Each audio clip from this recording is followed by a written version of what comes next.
I don't think so. No, no, no, no. I don't think so. No, no, no, no. It's never, ever, ever, ever, ever, ever gonna happen. Sekarang yang saya hormati, tentunya apabila kita menyimak daripada perjalanan negara kita ini, yang mungkin adik-adik rekan-rekan saya tidak pernah menikmati masa-masa orde yang telah kita lewati, karena kami yang hadir di sini bersyukur saya masih bisa menikmati 3 orde, yaitu orde baru, orde reformasi, dan orde pasca reformasi. Orde lama mungkin kami tidak pernah menikmati, namun kami selalu mendapatkan ilmu pengetahuan yang notabene selama ini bangsa kita ini bisa hingga saat ini kemudian berkembang berawal dari orde-orde yang telah kita lewati. Tentunya ini juga menjadikan pengetahuan bagi adik-adik sekalian, rekan-rekan sekalian, sehingga kita sebagai bangsa yang besar, kalau kita di sekolah dulu pernah mendapatkan pelajaran bangsa yang besar, bangsa yang apa sih?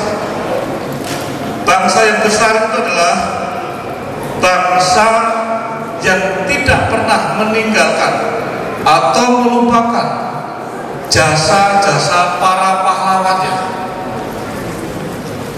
Pahlawannya tentunya apabila kita jabarkan pahlawan kemerdekaan yang memperjuangkan kita dalam merebut kemerdekaan dari penjajahan, baik itu Belanda, Jepang, Inggris, yang selama ini membelenggu dan merongrong negara kita. Adik-adik mungkin ke belakang, kakek neneknya, cicitnya yang belakang mungkin merasakan bagaimana pedihnya ketika menghadapi kolonial, penjajahan, siksaan, kemudian yang penuh dengan intrik-intrik, pemecah belahan persatuan saat itu, yang tentunya tidak pernah rekan-rekan rasakan saat ini, termasuk diri saya. Tentunya nilai-nilai para pendahulu kita atau pahlawan kita, baik itu pahlawan kemerdekaan, pahlawan pembangunan, pahlawan pergerakan reformasi, memiliki satu nilai-nilai ketauladanan yang harus kita ketahui, kita kenal dan kita contoh. Tentunya nilai-nilai yang positif inilah menjadikan bekal kita di dalam rangka untuk mempertahankan 4 pilar kebangsaan yang selama ini menjadi perjanjian luhur para pendiri negara kita. Pendiri negara kita itu siapa sih?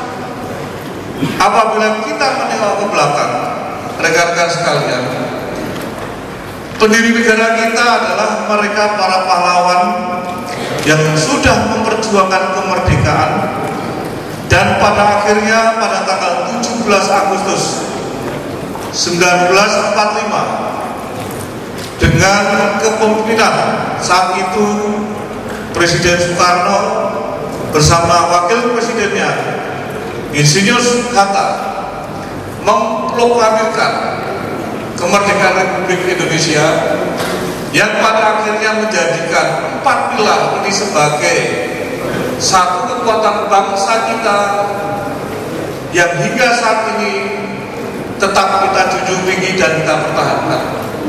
4 pilar tersebut adalah Pancasila. Pancasila adalah pandangan hidup kita. Rekan-rekan sekalian, dulu waktu saya SD, pelajaran butir-butir Pancasila itu ada 36. Saya ingat apal mati. Karena itulah yang selalu dipertanyakan, apa itu butir-butir Pancasila? Mulai daripada sila pertama ada 5 butir hingga sila kelima ada 12 butir. Total semuanya ada 36 butir. Namun saat ini Pancasila sudah diamandemen dan pada akhirnya butir-butir Pancasila yang dulu nilainya hanya 36 jumlahnya sekarang sudah menjadi 45. Butir-butir Pancasila itulah mencerminkan perilaku kehidupan berbangsa kita, bernegara kita, bermasyarakat. Sehingga itulah yang harus kita lakukan sebagai insan warga negara Indonesia. Yang berikut Undang-Undang Dasar 45. Hadirin sekalian, perlu diketahui cita-cita luhur para pendiri kita. Ada 4 tujuan yang ada dalam pembukaan UUD 45. Ada yang tahu nggak apa itu tujuan negara kita yang ada di pembukaan UUD 45? Baik, saya jelaskan. Yang pertama adalah tujuan para pendiri kita dengan membuat satu Undang-Undang Dasar 45 adalah melindungi segenap bangsa Indonesia dan seluruh tumpah Indonesia. Itulah tujuan luhur yang pertama. Yang kedua adalah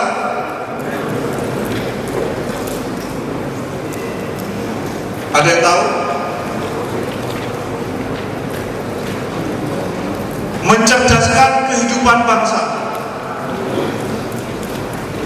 Ya, itu adalah tujuan yang kedua. Tujuan ketiga adalah apa? Memajukan kesejahteraan umum. Pinter. Yang keempat ada yang tahu? Apa? Yang keempat, tadi yang kedua. Yang pertama, melindungi segenap bangsa Indonesia dan seluruh tampah dari Indonesia. Yang kedua, mencerdaskan atau apa tadi Pak? Memajukan kesejahteraan umum. Yang ketiga, mencerdaskan kehidupan bangsa. Yang keempat apa? Melindungi, ikut melindungi, ikut memajukan perdamaian dunia. Betul atau salah? Yang pertama, melindungi segenap bangsa Indonesia dan seluruh tumpah darah Indonesia. Yang kedua, memajukan kesejahteraan umum. Yang ketiga, mencerdaskan kehidupan bangsa. Yang keempat adalah ikut melaksanakan ketertiban dunia yang berdasarkan perdamaian abadi dan keadilan sosial yang ada di NKRI. Negara kita memiliki garis pantai yang terpanjang di dunia. Tidak ada satu pun negara yang jumlah pulau-pulaunya melebihi Indonesia. Otomatis rekan-rekan sekalian, adik-adik sekalian, tentunya dengan banyaknya pulau tersebut, Negara Kesatuan Republik Indonesia merupakan satu komitmen bersama yang harus kita pertahankan dengan beragam pulau-pulau, etnis, suku, dan agama. Saya di sini, rekan-rekan sekalian, saya asli orang Jawa. Saya tinggal di Palembang. Saya baru tahun kemarin mendapat kehormatan marga Tionghoa. Percaya atau tidak? Coba kalau orang tuanya kenal saya, coba tanya, kampus-kampus dapat marga nggak marga Tionghoa? Dapat. Itu artinya apa? Artinya saya mendapat satu kehormatan dari teman-teman etnis Tionghoa di kota Palembang sebagai warga kehormatan dengan tujuan untuk bisa memberikan sesuatu yang terbaik di Kota Palembang. Nanti coba ditanya sama orang tuanya, benar nggak sih Pak Kapolres itu dapat marga Tionghoa? Saya dapat marga Tan di sini, marga Tan atau marga Cem. Coba nanti ditanya deh. Nama saya Fuxia. Jadi panggilan saya nama lengkapnya Tan Fuxia. Benar? Iya benar. Nanti coba deh ditanya, benar nggak Pak Kapolres dapat marga kehormatan?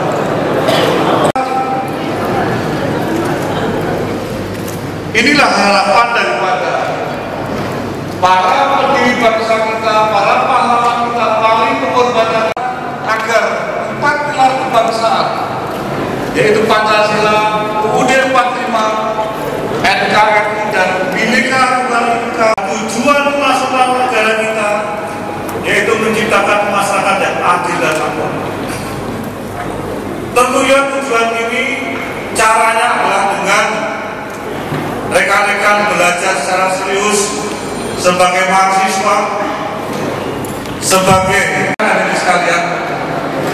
Inilah harapan kami kepada adik-adik sekalian saat ini mengikuti kuliah umum tentang wawasan kebangsaan dan bela negara yang pada akhirnya dengan kehadiran rekan-rekan adik-adik sebagai mahasiswa baru ini ke depan nanti bisa sebagai para cendekiawan-cendekawati yang bisa membantu negara kita menyelesaikan masalahnya dari berbagai macam sektor.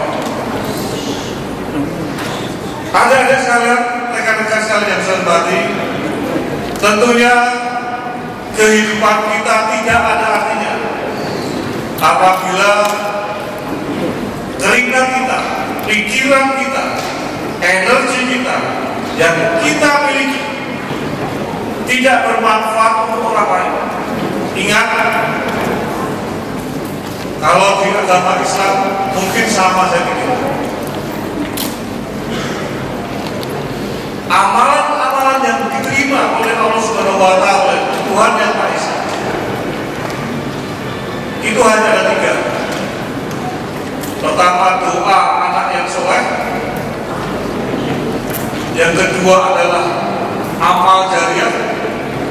Yang ketiga adalah ilmu yang bermanfaat. Rekan-rekan ada di camkan, inilah 3 unsur amalan-amalan kita yang selalu mendapatkan dan diberkahi oleh Tuhan Yang Maha Esa, agar kiranya melalui 3 amalan ini adik-adik sekalian memiliki ilmu disimpan sendiri, ilmu untuk orang lain, supaya orang lain bisa sejajar, bisa setara, memperbaiki kehidupannya. Inilah kita berharap bersama-sama agar kiranya adik-adik selaku mahasiswa dan mahasiswa memiliki satu passion, memiliki satu tujuan, agar kiranya ilmu yang nantinya akan dipelajari di universitas ini memiliki satu manfaat untuk kebersamaan umat manusia, yang pada akhirnya bisa menuju membantu terciptanya masyarakat adil dan makmur sebagaimana tujuan nasional bangsa. Yang saya hormati, tentunya pada awal saya menyampaikan materi ini sudah saya ingatkan bagaimana pandangan hidup kita dimiliki oleh setiap bangsa di negara ini atau di negara lain. Mungkin adik-adik rekan-rekan sekalian bisa melihat ketika ada pertandingan sepak bola Piala Dunia bagaimana ketika satu tim sebelum mengawali pertandingan memberikan penghormatan kepada penonton dengan memberikan dan menyanyikan lagu kebangsaannya. Tujuannya adalah meningkatkan nilai kebangsaan agar kiranya semangat berolahraga dimiliki di dalam rangka untuk menjunjung dan memberikan yang terbaik kepada bangsanya. Hampir di setiap negara menjadikan burung sebagai lambang negara. Ada nggak negara yang lambangnya binatang selain burung? Ada nggak? Ada nggak ya? Hampir tidak ada ya? Hampir tidak ada. Kenapa kok diciptakan burung? Kenapa? Karena burung ini memberikan suatu makna. Terbang di angkasa dengan sayapnya bisa mengarungi dunia. Mau nanya.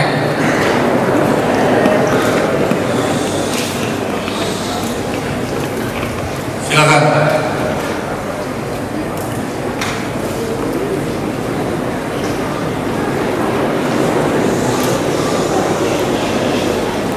Namanya siapa? Brian. Brian. Brian tinggalnya di mana, Brian?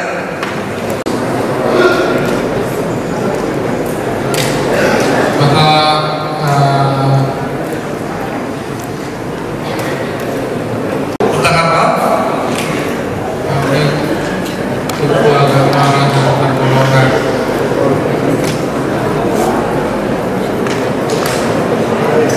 Itu juga termasuk ancaman.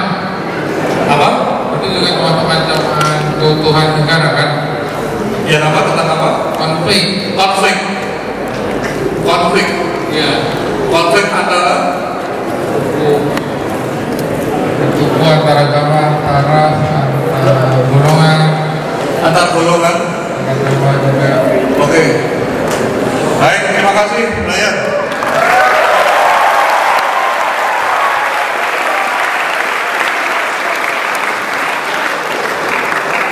Hadirin sekalian, betul.